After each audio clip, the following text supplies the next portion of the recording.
प्रभु यीशु मसीह के मधुर और मीठे नाम में आज दिनांक 8 अगस्त दिन शुक्रवार को आप सब श्रोताओं का हम स्वागत करते हैं।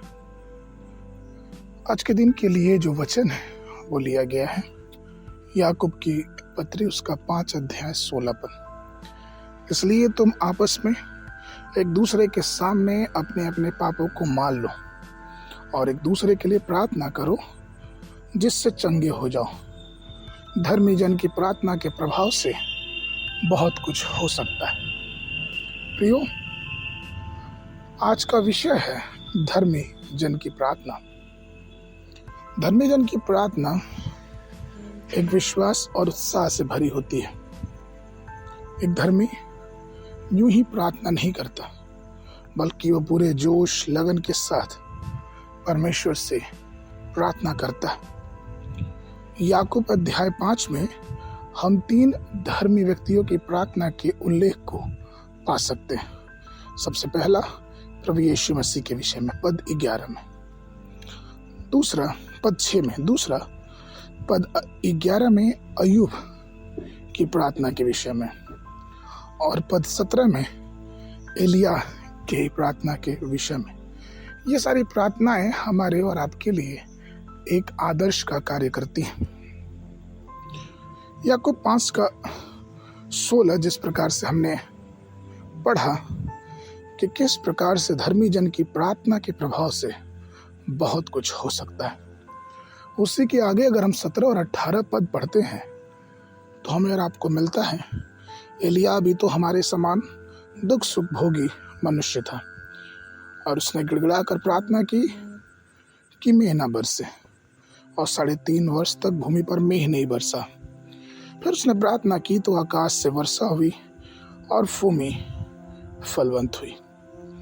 प्रियो, ये साधारण प्रार्थना नहीं थी, लेकिन इन सब प्रार्थनाओं में हम धर्मी की प्रार्थना और साधारण व्यक्ति की प्रार्थना का अंतर लगा सकते हैं कि किस प्रकार से जब धर्मी प्रार्थना करता है तो परमेश्वर पर उसका दृढ़ विश्वास होता है, वो दृढ़ता से परमेश्वर से प्रार्थना करता है। और इस विषय में अय्यूब भी 42 अध्याय के 10 पद में ये कहते हैं कि जब अय्यूब ने अपने मित्रों के लिए प्रार्थना की तब यहोवा ने उसका सारा दुख दूर किया, और जितना अय्यूब का पहले था उससे दुगुना यहोवा ने उसे दे दिया।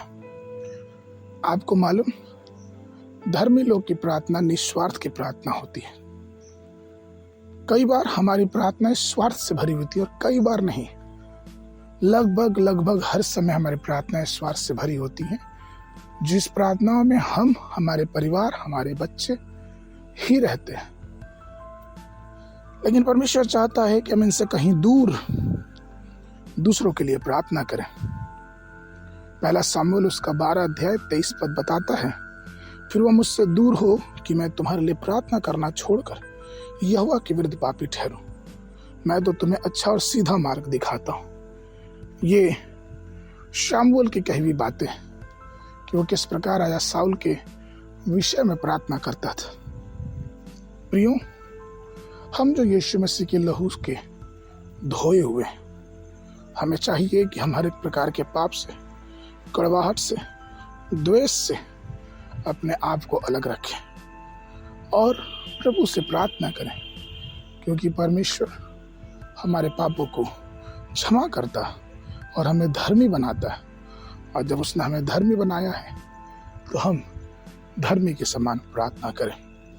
आगे के मनन के लिए पहला कुरिन्थियों उसका 15 अध्याय 19 पद। यदि हम केवल इसी जीवन में मसीह से आशा रखते हैं तो हम सब मनुष्यों से अधिक अभागे हैं। बाइबल अध्ययन के लिए सुबह के समय भजन संगीता उसका 74, 75 और 76 अध्याय। संध्या के समय रोमियो की पत्री उसका 9 अध्याय 16 पद से लेके 33 पद तक। परमेश्वर आप सबको आशीष देवे। सबको